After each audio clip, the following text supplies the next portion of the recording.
Welcome to Bipolar Broadcast Podcast.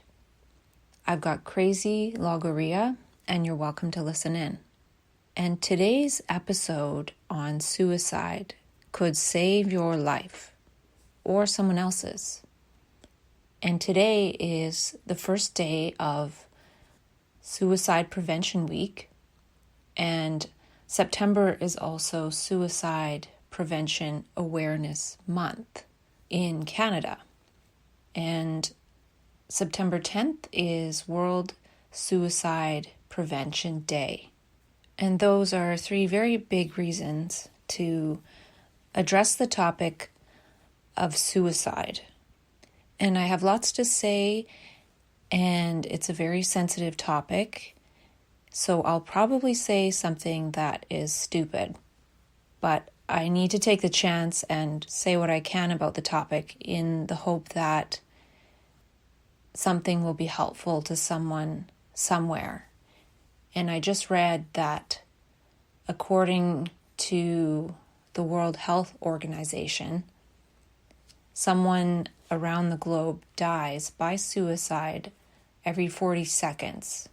So within this time that I've been talking, already 2 people have died by their own hand. And there's been a few instances when I could have been one of them. And just a couple months ago, I had somebody very, very close to me die by suicide. And that was a complete surprise, meaning that there were no signs, no clues, no nothing. So that 1 out of every 40 seconds applied to me, being one of my loved ones. And I really hope that that never happens to you or anyone listening. And I'm going to talk about it from a bunch of different angles, and mainly pertaining to bipolar, as that is the topic that I talk about. I'm a lived experience expert, or expert by lived experience. But this doesn't mean that I am a qualified medical practitioner of any kind, and that any of this is meant to be medical advice. Much of what I'm going to share is from my experience of needing to save my own life a few times, and also reach out for help in order to save my life, and making that decision to do so. And as far as I'm aware, people with a diagnosis of bipolar have a 25% chance of dying by suicide. It could be lower. I don't know the exact numbers, but it's a pretty high chance. And for me, in my experience, that number feels like it could be correct. I'm still here and I want to be here. Sometimes it's hard. I want to share a story that gives an example of the first time that I saved my life. Before I was ever diagnosed with bipolar, I went into a heightened state for about a month, and then for another month, I was in a heightened state plus what's called psychosis. So it went from really exciting to really scary. And I didn't know what was going on. I thought I might be going crazy. But I was also feeling like it was some kind of spiritual experience or test of some kind. So without sharing all the details of those 2 months, I'll tell you what happened on the night before I was hospitalized and taken to the psych ward for the first time. So I was in my room and I was feeling very panicked, and I was feeling really, really scared. And this extreme emergency fight or flight type feeling came over me. And even though I was in my room, I felt like I was somewhere else. And I felt like I was somewhere where I had the choice between jumping to my death and burning alive. So both choices were death, and it was a matter of which one. And with that level of being terrified, I was about to run and jump off the balcony in my room.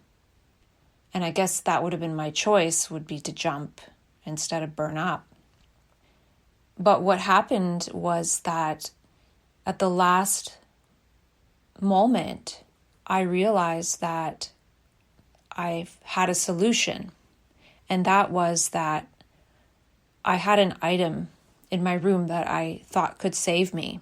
And so I ran across the room where I knew it was and opened the drawer, grabbed it, and what it was a pair of handcuffs that I had purchased at a garage sale when I was 8 years old. And I bought it for $1.80 in dimes. The price was $2, but I only had $1.80 in dimes. And I grabbed that item and I ran to the balcony and I used the handcuffs to fasten myself to the railing of the balcony at the bottom so that I had to just sit down or lay down and I couldn't go anywhere. And that was how I saved myself from jumping off the balcony. Because had I not had that, I'm not sure what would have happened. And it was not a very long way down. It was a second floor balcony, but I probably would have broken something and been laying out there screaming, and I don't know what would have happened. And I managed to lay there all night, and I had some very strange out-of-body experiences because I was stuck there. I experienced all kinds of things. And that's a whole other topic. But basically, something I bought when I was 8 years old and I always kept. And I just had it because I sort of liked things and stuff, even back then, and gadgets. Came in handy, and it saved me from an injury or, running away with a broken bone and hurting myself and some kind of probably a takedown of a mental health sort.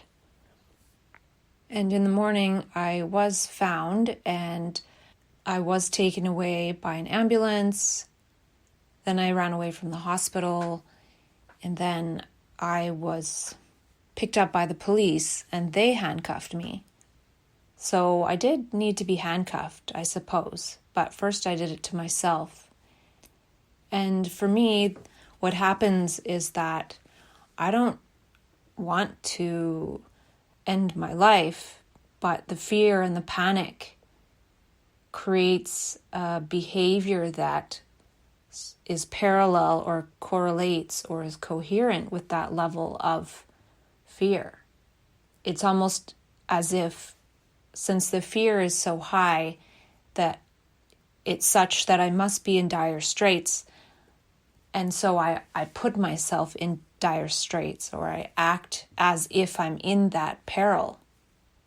And I've had it happen a couple times since, where I'm trying to fall asleep and all of a sudden I just jump out of bed and find myself a witness to myself as my body running towards getting some kind of self-harm instrument. And most of me doesn't want to do it, but I feel, or I think I dissociate. So my thing is that I'm afraid I'm going to do it, but I don't want to. And I'm going to witness myself doing it to my distress. And that happened one other time. So I created a safety thing that I'll talk about later, but it might not be for everyone. And the point is to create one's own unique way of keeping oneself safe. And I don't know what it's like to be in a place where I really want to do it, But that's not entirely true. There was another time that I did really want to jump from a cliff. And I went there and I was in such pain that I wanted to do it, but I didn't. So it's always a bit of a different flavor when this suicidal feeling comes calling. So this episode might mainly pertain to people who have a sort of dissociative, suicidal urge that happens, or an urge from extreme pain. One time I was in extreme physical pain. There's so many different ways it can present itself. So the idea here is, how do we keep ourselves safe from this temporary urge?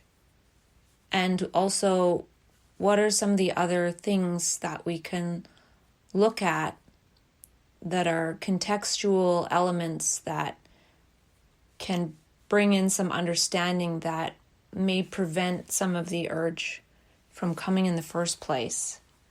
I don't know what the statistic is for people with bipolar in terms of how many people and what percentage do have suicidal feelings or thoughts or urges that are really severe. Any form of it is unpleasant.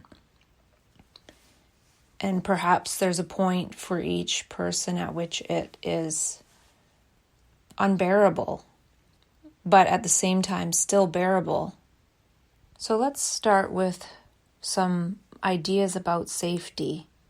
And for me, I realized that the more layers of safety I create in my daily life, the more safe I feel, and I can explore life and not feel afraid of life, because I know I have my emergency plans for any type of suicidal urge in place. And that urge can happen out of nowhere. I did have a few years of a cycle that was pretty consistent with 5.5 months of wellness. And then that would hit a wall and I would have 3 months of unwellness and having to recover my wellness. So if we can find any kind of cycle like that, that can be helpful in predicting when these things might switch over. And again, for me, there's some kind of suicide switch that happens. And it's almost when I'm doing my best and things are going really well, all of a sudden they just tank, which can be depressing and it can be hard and unmotivating to keep going, because everything that I was able to build then broke down. But I also found that by building more and more wellness into my life, I was able to build a mountain of wellness, and then sort of after I fell out of that wellness, I was able to just climb up that mountain that I already built, which took a bit of time, but it didn't take nearly as much time and effort as building the mountain originally. And a few things that I did to make myself feel safe.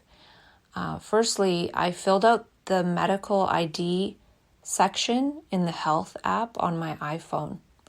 I put in my medications, I put in emergency contacts, I put ICE, standing for in case of emergency, beside some people in my contacts. That's maybe a little bit redundant because of the medical ID, but I just wanted to know that if something happened and somebody found me and I had my phone and I was just sort of laying there, not able to move, because sometimes that would happen to me, I'd usually sit there. They would be able to look at my phone and see what was wrong. And the other part of that is that I only know about the iPhone, but there is an emergency SOS feature. So if I press the power button to power off, it'll also give an option for emergency SOS activation. And these different ways of activating it can change depending on your phone model, depending on the software updates. So always check for your particular device. I also believe that the phone that I have right now, the iPhone XS Max, I can press the power button 5 times in a row and it will activate the emergency SOS. And I may also be able to use the Hey Siri feature to activate it as well.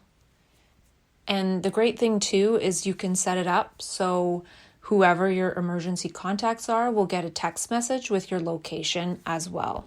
This can be really helpful if, like me, there's some sort of suicidal urge or dissociation that can lead to a suicide attempt when our true self doesn't even want to do it at all. I also found out about another strange thing where I can't remember what it's called, but there's a guy named Riley Dane who created a movie called The Abundance Factor. And in the beginning of the movie, he shared a story about how one day he woke up in the hospital because he walked off the balcony in his sleep. And he had no marks or bruises, but he could have and should have died.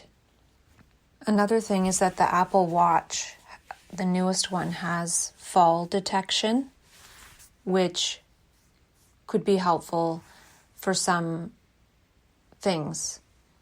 Also, having a crisis line phone number in our phone and in our favorites so we can access it quickly. And just not being afraid to call emergency services. For me, I get to a place sometimes where I have very few seconds left before I have the decision of making the call to emergency services or being beyond control, where that dissociation and that suicidal urge might completely take over me. And the one strategy that I developed is that first I got another pair of handcuffs on eBay, and second, for a more portable version, I carry a longer zap strap in a Ziploc bag, because really it symbolizes that if I feel like my body's about to take over and have a mind of its own, in fear and panic, like something else is happening than the situation, then I have the chance and the choice to just quickly, put my wrist or my ankle to something and not really be able to get loose because I'm not strong enough to break that. Now that can work both ways, whereas as long as I have someone to communicate with that can help me out and get detached from that at some point, I would probably wait until I calm down. But the thing is, since I developed that, I haven't had to actually use it. I've had to almost use it 2 or 3 times, but the thing is, when I pull that out and I realize that I have more time now, I have more time to think because I'm safe. I can just quickly do it. So it buys me more time. And then one time I was going to use it because I jumped out of bed and I felt that panic and I felt like I was going to harm myself. And so I knew where I was going to do it, where there was nothing around that I could hurt myself. And it was stable. And then I moved things out of the way. And then I grabbed a blanket to sit on. And I'm like, oh, I have more time. I'll grab my laptop. Oh, and then I had more time. And then I grabbed something else. And then by the time I grabbed a few things to make myself comfortable enough to sit there for a bit and wait it out, it went away. It was still scary, but it was gone because I had outsmarted it, really. And I did call a family member just for help, but I didn't have to go to the hospital. And it seems too that once I start to make rational decisions like, oh, well, I better have a blanket. Oh, well, I better have a book to read. Oh, this, oh, that. Then the irrational, scary energy goes away. And the thing too is I always make sure that I have my phone and a charger and that it's charged so that I can call for help for somebody to come and get me. And the reason I wanted to wait before calling for help is because I wanted to see if it would just sort of go away. Like, I don't need to call for an ambulance if it goes away. And it did go away. And also I was prepared to wait it out for like a day and just kind of chill there if it kept going, but it didn't. Since I got through a whole night, the very first time, I know that I can sort of hang out there and then call for help whenever I want. And like I said, this doesn't work for everyone or wouldn't work for everyone, but it could work if you're like me and you have a similar type of experience. And I feel that this takes a lot of the fear out of it. I haven't been carrying one around for a while because I don't think that's really going to happen again like that. And also, sometimes going to the psych ward can be scary. It can be really scary, and it can be scary the first time, it can be scary the third time, it can be scary the sixth time.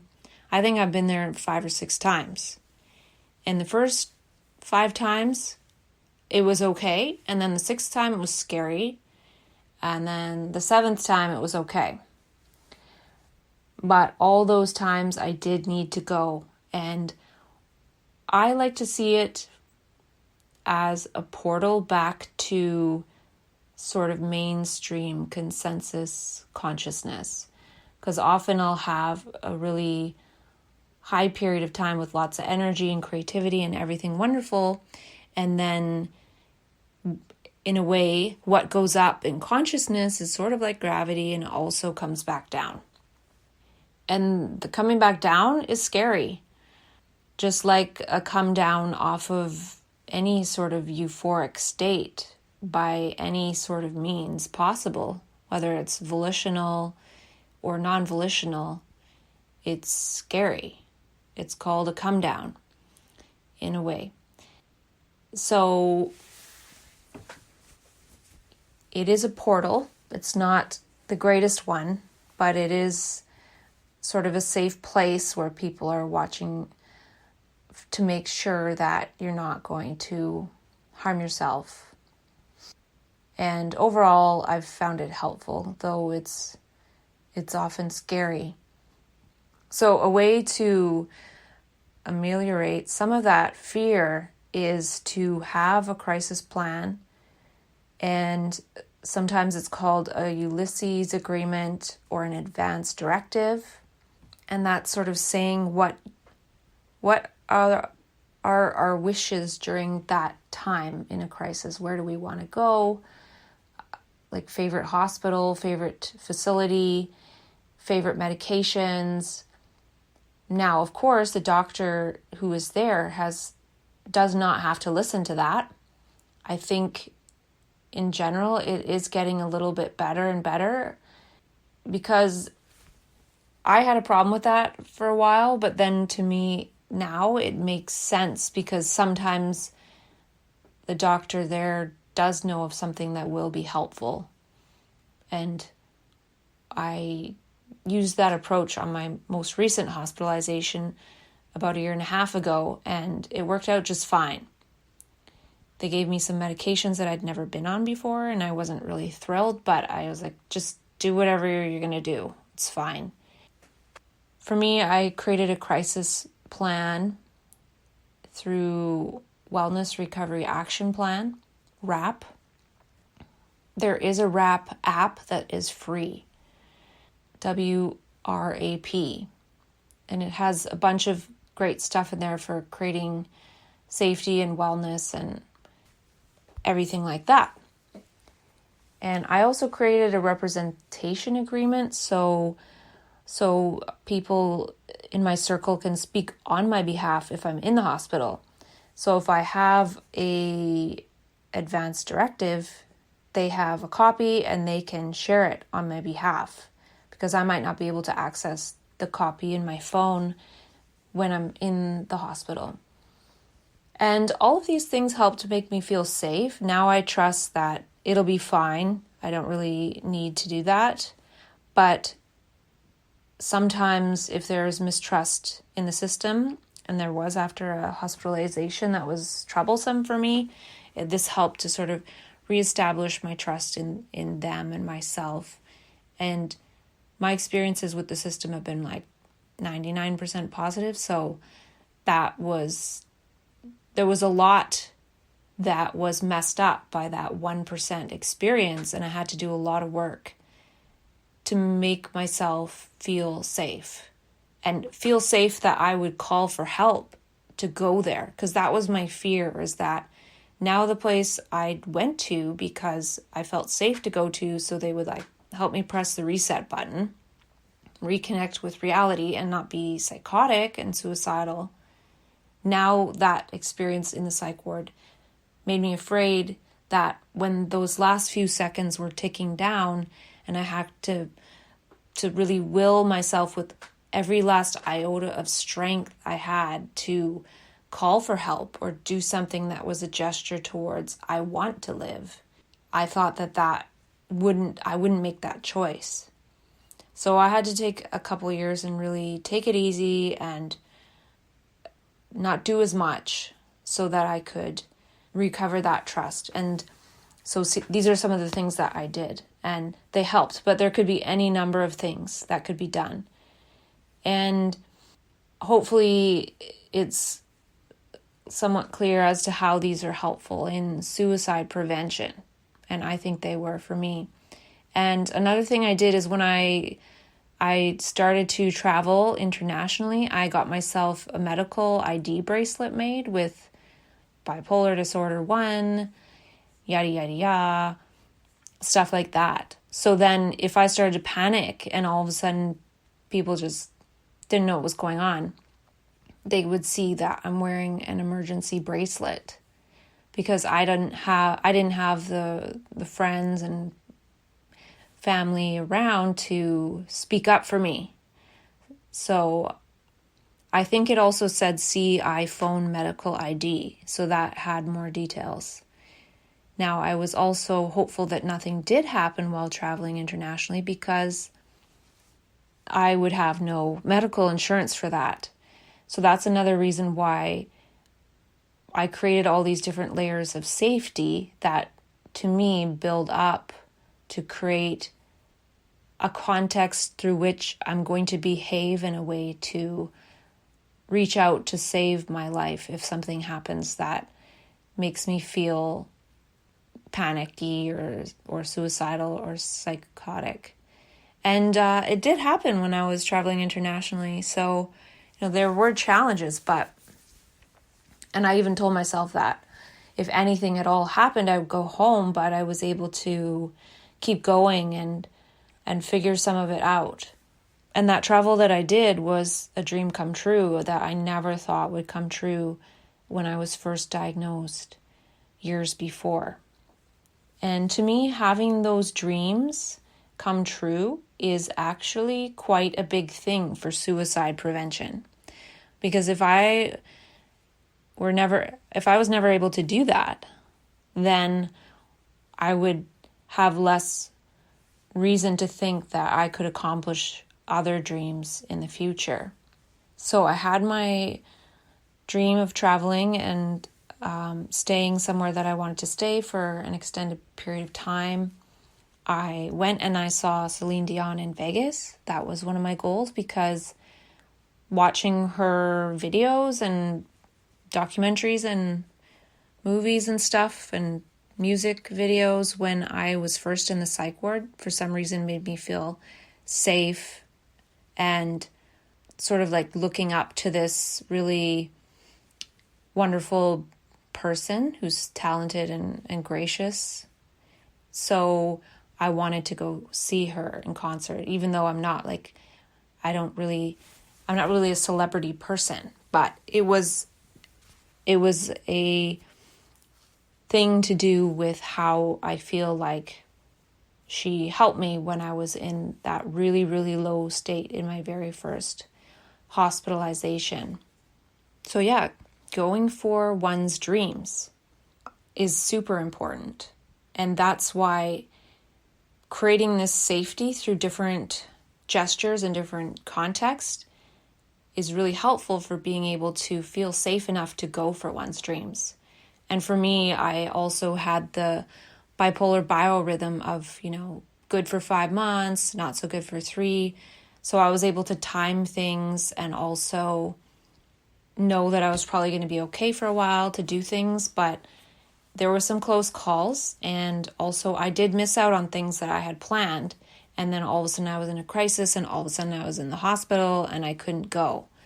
But I didn't let that get me down, and just knew that I was going to miss out on things and I was going to be able to do things. But for me, I try to live as much as I can when I'm doing well. And when I'm not doing well, I just sort of weather the storm and know that it'll be okay again, and not punish myself or anything, or think it's a failure or anything like that.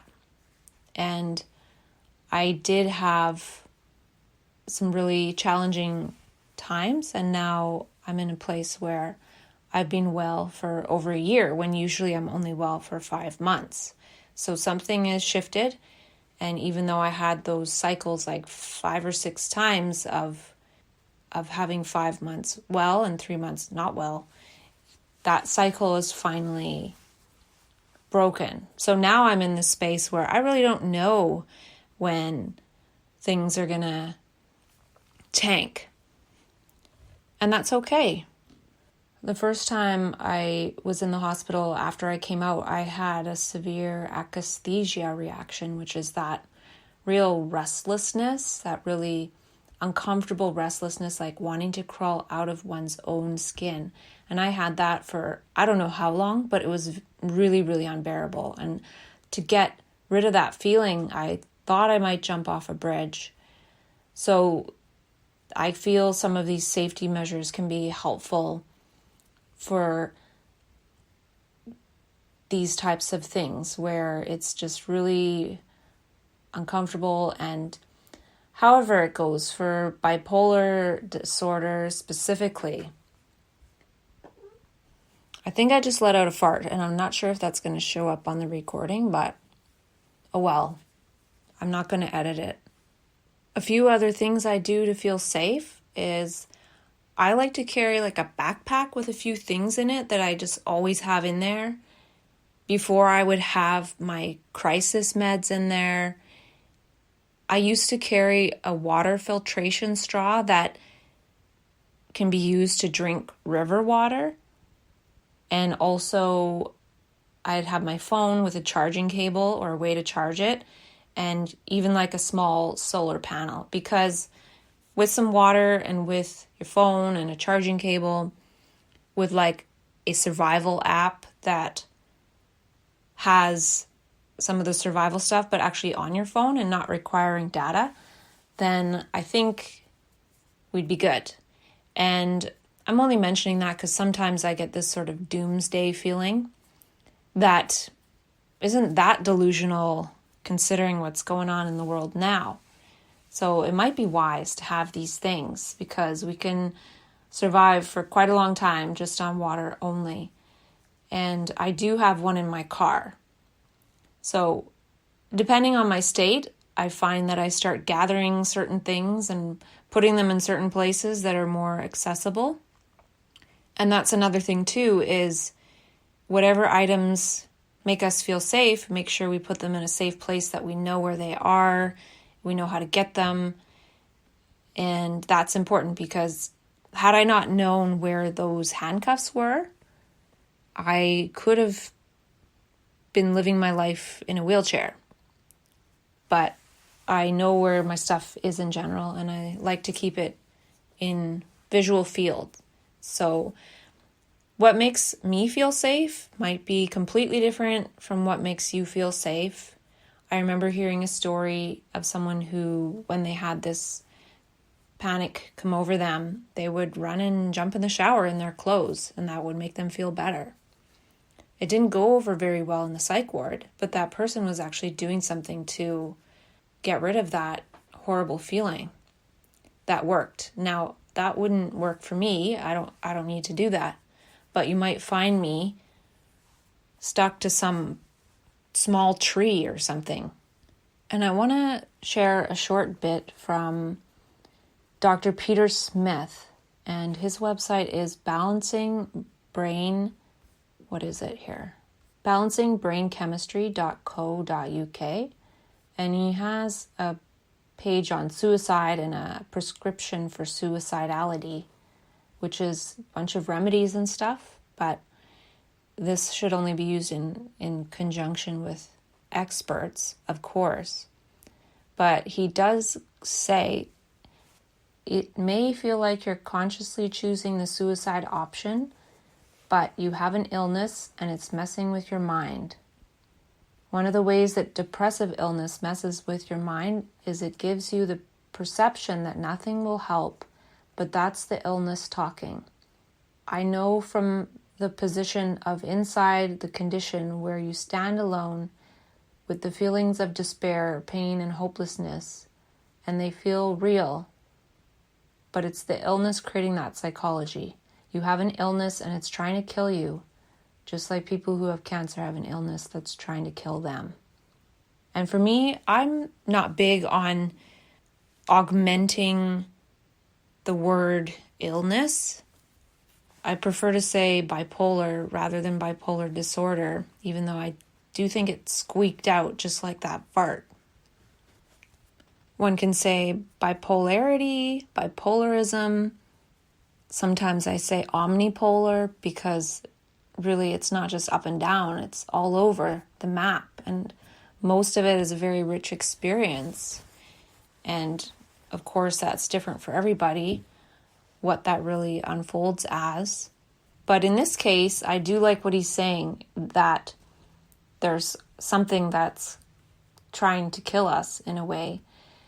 At least in the case of mental health, like we're trying to survive this real pain that is consuming us. And it does make us feel like nothing will ever get better. And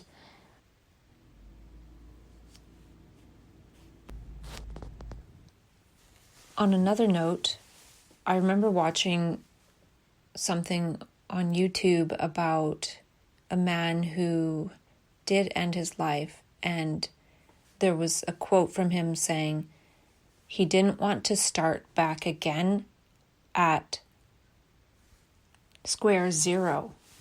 And that was really sad to me because the psych ward is not worse than suicide. Start from square zero. Start from square minus infinity. Just start again. If you've experienced bipolar long enough, you may have the sense that life is not always meant to be linear. We want life to go like nations want the economy to go, which is a persistent, linear growth at a comfortable rate. But that's not how it works for us. And we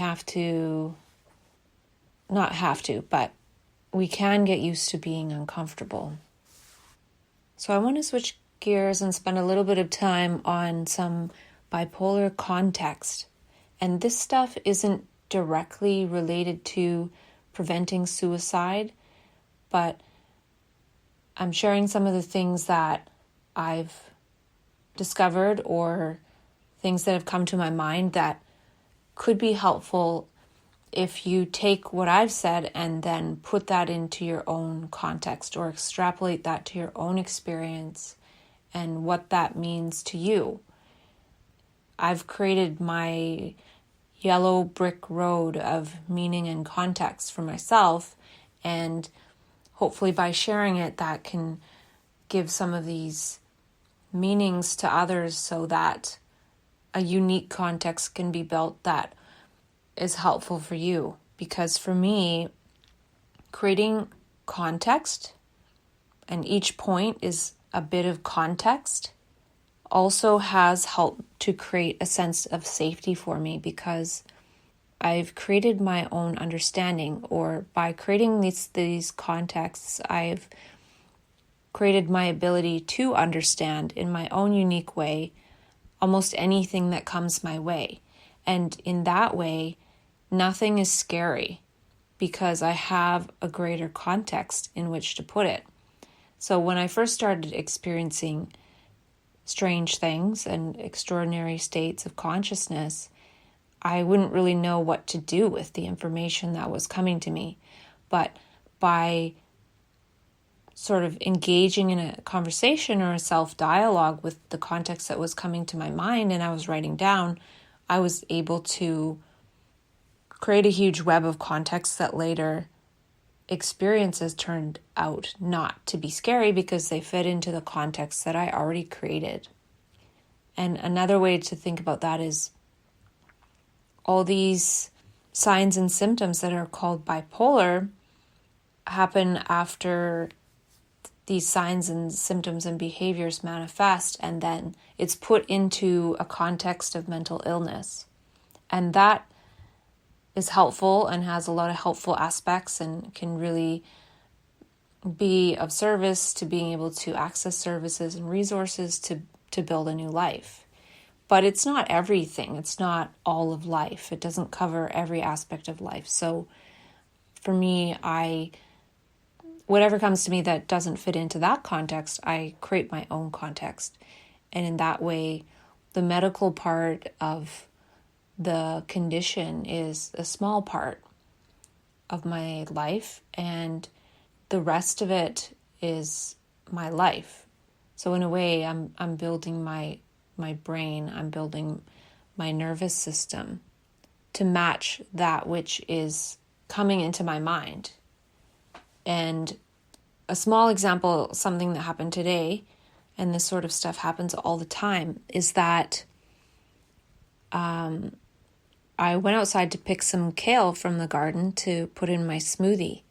And then I put the kale in the sink to rinse it and let it soak to see if any bugs came off.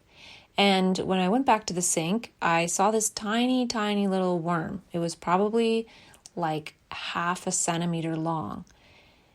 And I picked it out of the water, and I walked outside, and I went up the stairs from the basement suite and all the way around and found a nice spot for the worm, and I put him on a rose, a white rose.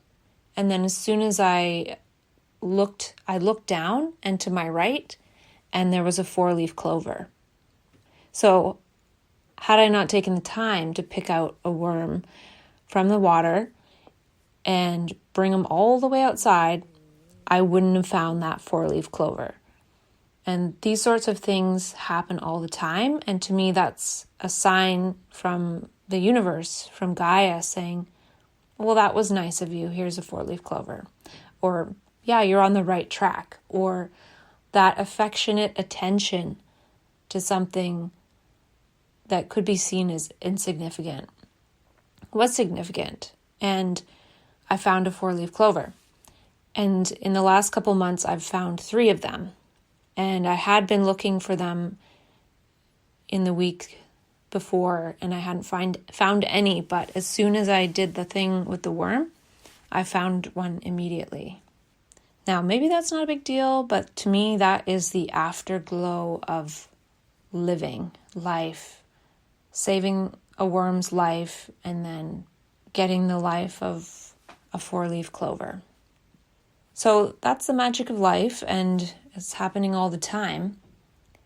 And now back to when that magic ends. And for me, I call that hitting the wall, or the tipping point, or the switch. And the general feeling I get when it switches from mania and everything's happy to psychosis, where things are scary, and things being scary and fearful, it could lead to feeling suicidal or having that urge.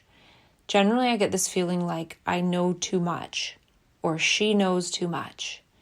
And that feeling could be different for other people.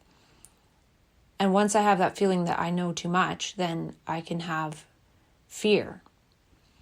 Another thing I feel that can lead to a switch into psychosis or something like that is anger.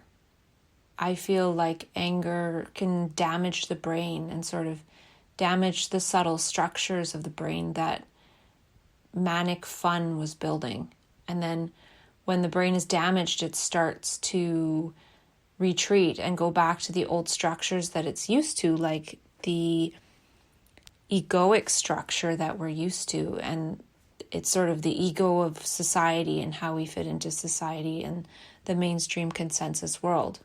And going from mania to all of a sudden realizing we're starting to descend in the gravity of consciousness into the lower ego structures can be fearful in itself. And I also feel that once the whole manic organism realizes it's starting to descend, it can almost want to make the decision like, I'd rather not go back. I'd rather end my life. So these are some of the reasons to beware and be mindful of that switch when it switches from fun times. And I don't know much about other forms of bipolar like rapid cycling or bipolar 2. My type is bipolar 1 with psychotic features, which I think is one of the more extreme kinds. So hopefully this being relating to the most extreme kind, that most people with bipolar don't have to be quite so diligent as I've had to be. But hopefully also that this can be helpful to be like, well, you can take it or leave it and go from there. So after I feel like I know too much, I can start running or retreating or being afraid or being paranoid in a way. And I find that once I start to retreat, there's a good chance that I'm going to need treatment. And it's treatment for the feeling that something is after me and all the stories that go along with that. And it's a general feeling of feeling unsafe. So there is some kind of invisible boundary that I seem to step over when I go from mania to psychosis. And it's invisible in that if I saw that boundary and it said, do not cross or you'll be psychotic, I wouldn't cross. But I cross and all of a sudden, oh, it's too late. I went a bit too far. So fight or flight kicks in. And especially when it's really close to feeling the urge of suicide. And for me, I tend to freeze. I don't fight or I don't flee anymore. Since that first time, I freeze. And sometimes I literally shake because I feel like I'm freezing. So the body really does go with these metaphors and terms that we've created. And I also create a little progression that speaks to my experience, which is fight or flight, or freeze, or feign, or free, or excite, or light. And, free and excite or light is more in the manic realm, and fight or flight or freeze and perhaps feign are in other aspects. Another thing that's happened to me is that sometimes I feel like I can see parallel reality futures and how they end, and I keep stepping from one to another and I'm not sure which one I like, and the thing to do is just freeze. It's like a game of would you rather. Would you rather it happen this way? Would you rather it happen that way? And sometimes it feels like being in that movie Final Destination. Two other interesting movies that have suicide as a theme are The Discovery and also Mind Gamers. But those are psychological thrillers, so if your brain can't handle those, then steer clear. It could be that psychosis is a negative feedback loop that is trying to correct against the impacts of the positive feedback loop of mania. So it tries to sort of rebalance and restore us to the right timeline. And that can be scary. One time I even had a stigmata-like experience where, for no apparent reason, there was blood on some red peppers that I had sitting on the counter. I even have a picture. So things that are scary like that, they can actually be something that could drive me crazy and make me want to end my life so I don't experience these scary things. But for me, I try to use the perspective of a pregnant woman for my really, really scary and extreme experiences that, after giving birth to those experiences, I just forget. Okay, whatever, move on. And I try to do that with the positive ones too. Though I like to remember them, but I forget the intensity of the energy of the experience of it. But there's nothing that I can't, or I purposely and really need to erase from my memory. And the thing that I was talking about earlier is bipolar can be dangerous if not managed properly, if it's unmanaged, but it can equally be as dangerous if it's unmagicked. And for me, I do like to dwell in the space of the possibilities of magic. So then that to me is good medicine. Just like laughter is good medicine, meaningfulness is too, and magic, and wondering about the awe of the universe and some of the things that it shows me, and that I feel grateful, even though it means that there's some awfulness I have to experience too. The choice is being completely mediocre and mundane, or the alternative is that, and that would suck. And finding meaning in these experiences is helpful for me because it brings a lot of meaning, and I think meaning is an antidote to hopelessness. And mania is a state that shows our deepest potential sometimes, and psychosis can be a state that shows our darkest potential. But in both states, we don't need to act on those things, and some of our potential that we experience in mania, we may or may not ever be able to fully embody.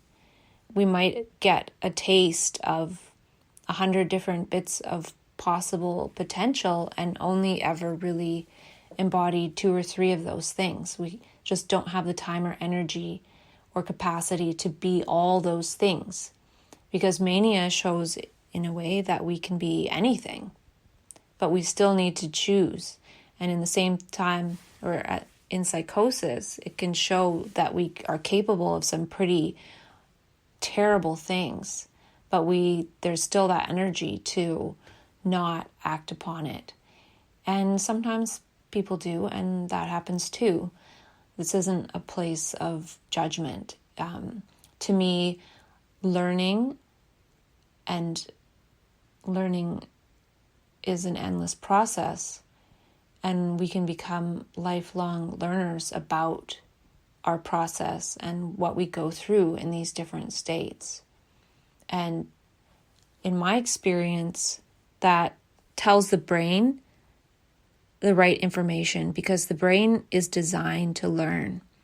So as long as we're learning, the brain is fulfilling its function moment to moment. No accumulation necessary. No, I have to learn more, and I have to learn this, and I have to learn that. I learned from putting the worm outside today, and that wasn't planned. And I've read before, and I thought of this myself, that in bipolar sometimes we can become these canaries in the coal mine. And they would take canaries in the coal mine because they would sense if there's enough oxygen or something. And with bipolar, we can see things that other people can't see. We're aware of other patterns, and we're aware of other energies, and it's really challenging to communicate them. And this can be frustrating too, because sometimes we feel like we have life-saving information for other people. And that as a society, as a collective, we're slowly walking towards a collective suicide. And that isn't insane. And that's something that is said in media and science and so many different things. But I feel sometimes when we're in certain states of bipolar, we can actually feel and sense that experientially, like the things that are true we can sense, and we're kind of trying to share it with people, but they're not really listening. And one thing I feel that eventually we can do is learn to communicate rather than just express.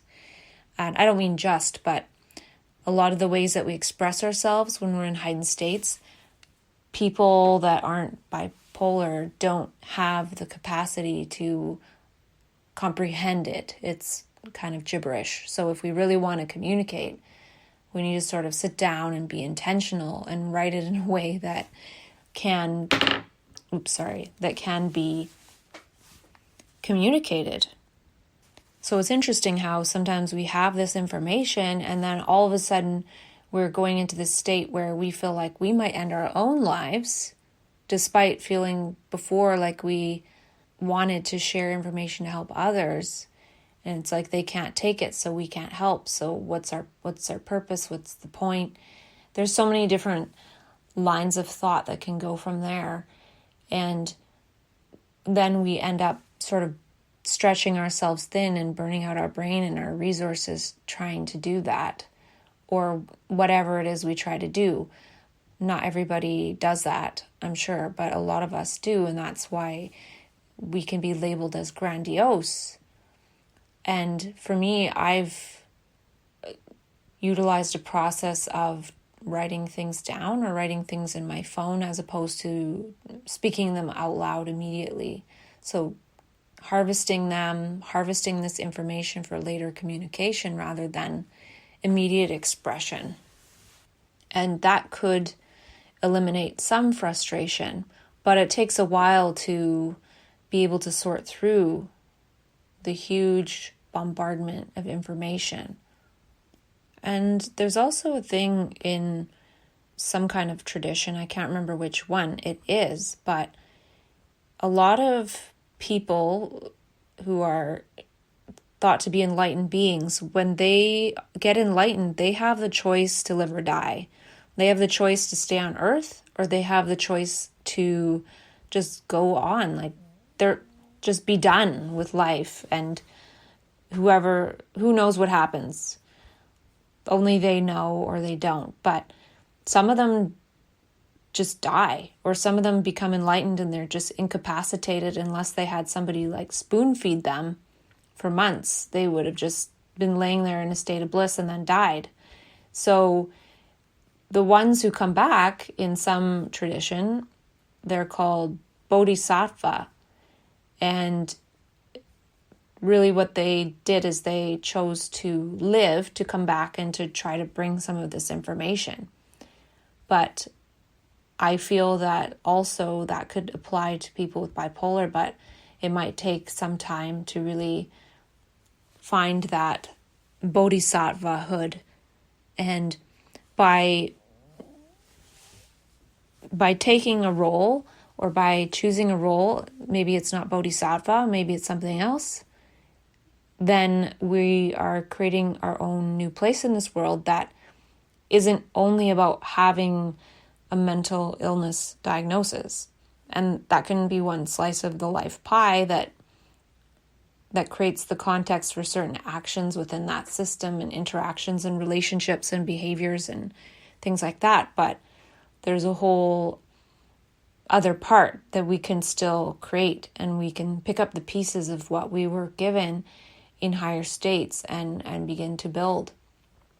Because information is only created through living organisms, and we have been given access to some that could be important. Those are some thoughts on psychosis, and then I talked about a little bit what it's like to hit the wall or to fall. And once psychosis is sort of to the point where I can go no more, then I start to fall and I feel heavy, just like I'm going up in an elevator, but also knowing that I'm going down. And it's like reaching the edge of how far I can go. And I've done all that I can do during this round. Sometimes I feel like I'm dying, or I usually do feel like I'm dying. And sometimes I feel like I stop breathing. And if I have a really big mania, my brain is probably mush for a while. And it eventually heals and adapts to the medications. In my experience, that any energy that's there that goes to enhance anger and hurts and judgments, it starts to eat away at my brain cells. In a way, all those sorts of feelings are brain damage, and they damage the brain. To me, also in this state, there can sometimes be a test from the universe to see if we'll harm another being. But it's really, really important not to. There can be a lot of grief and loss of the former glory of mania and the manic energy and the manic way of life. But mania doesn't last. There's a self-sabotaging mechanism that brings us back down to earth. And if we can keep that in mind, it can be helpful when we are in the manic state not to do as much that are things that we do based on the assumption that it's going to go on forever. We're going to feel this inner richness forever. We're going to feel like $1 million forever. We're going to feel like we have $1 million forever. We're going to spend like we have $1 million forever. There's also something called the 3-day effect, and I've seen it as a theme in a few places, and it relates to how it's possible that after 3 days, this will let up, this extreme, awful state.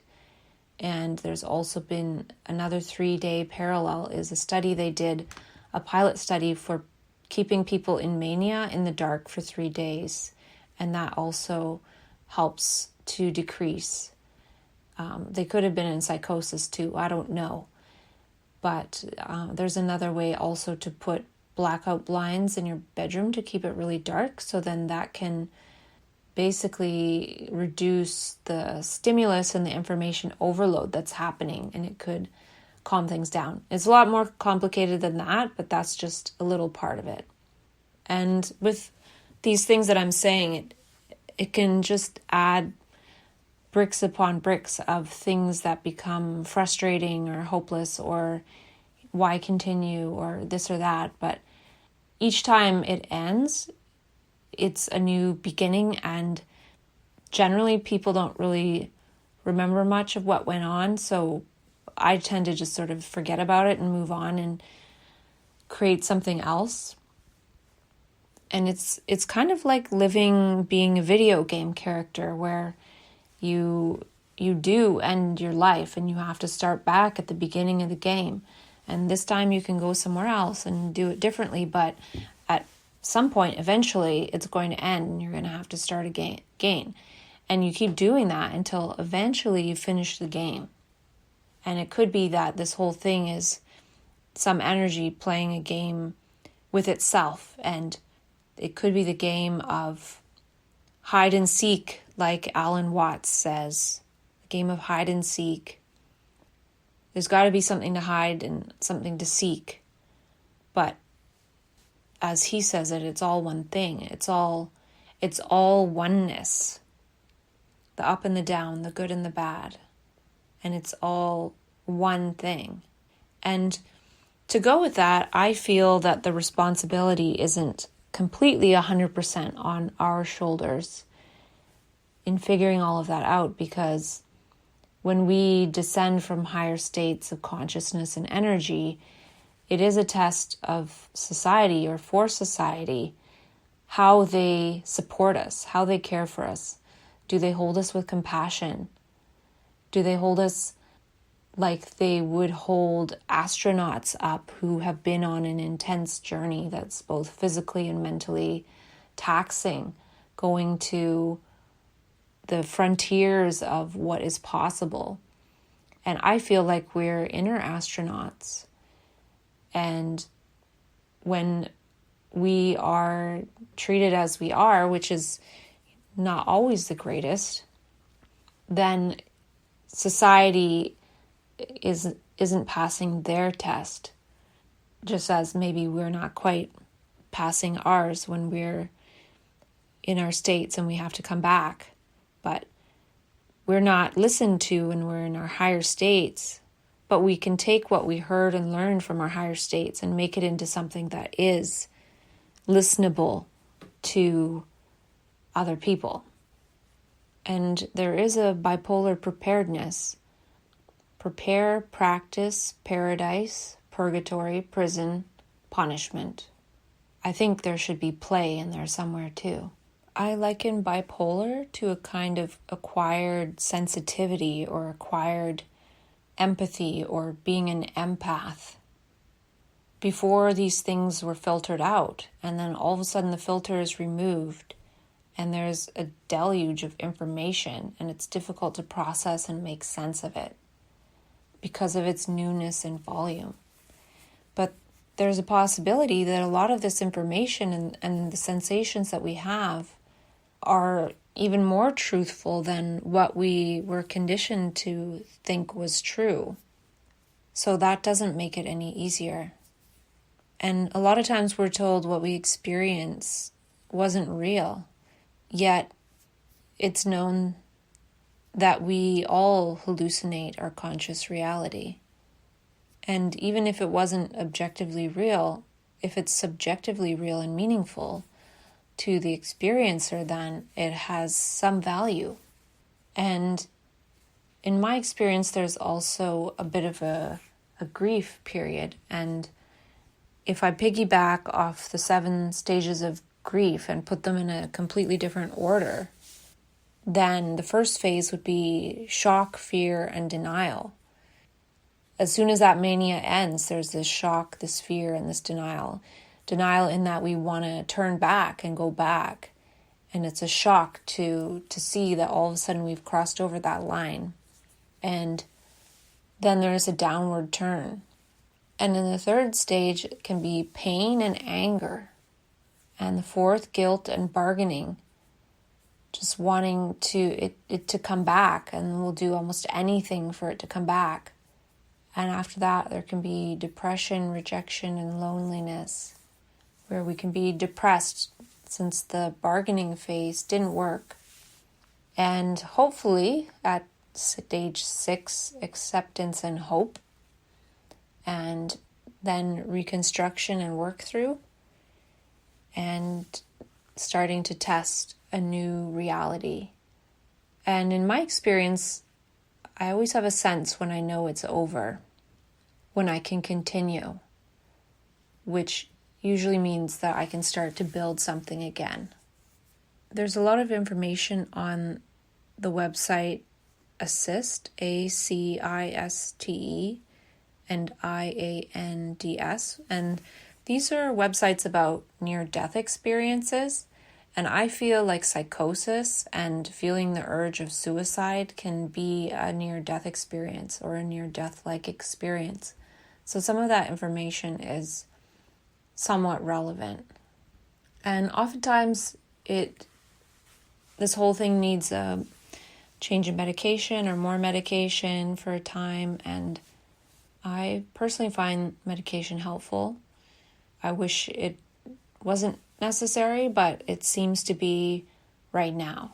And for me, there's no point in resisting it, because I've found that the more that I learn and I use my body and my attention for learning and creativity, then there really aren't that many side effects. And I have had some success with not being on medication sometimes, but for the time being, I'm fine with it because I am working on other things right now, and it's not affecting my ability to write and think and do the things that I feel are important for me to do right now. And when those things are done, maybe one day I'll explore tapering off. But to make that a goal at the beginning was challenging because I wasn't quite ready for that. So that is today's podcast, and I hope that there was some helpful information in there. Again, it's not medical advice. I will create another podcast with some more on tips for next time. So this was about suicide prevention.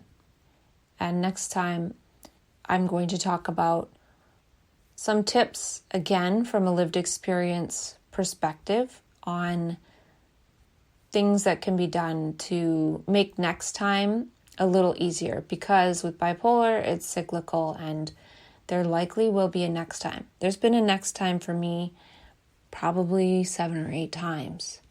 And each time I learn a lot, but the thing with it is it's a bit of a trickster, because just because I learn a bunch one time doesn't mean it's going to apply next time.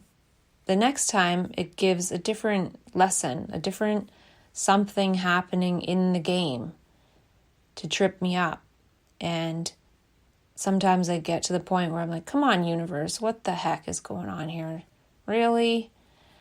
But that's how it is.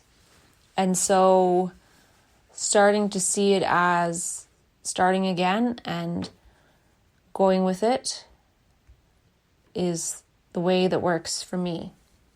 And I'm kind of wondering if I'm the only one out there like this, or if other people like me are like this, because generally we talk about our symptoms and our this and our that, or craft group, but we don't generally talk about all the meaningful experiences we have had and what they mean to us and the meaning we made out of it, and comparing notes from the inner journey.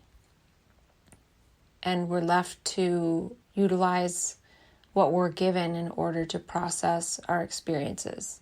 And I think there's a lot more to it than that. And I hope after listening for this time that you think that too. Stay safe. Don't end your life.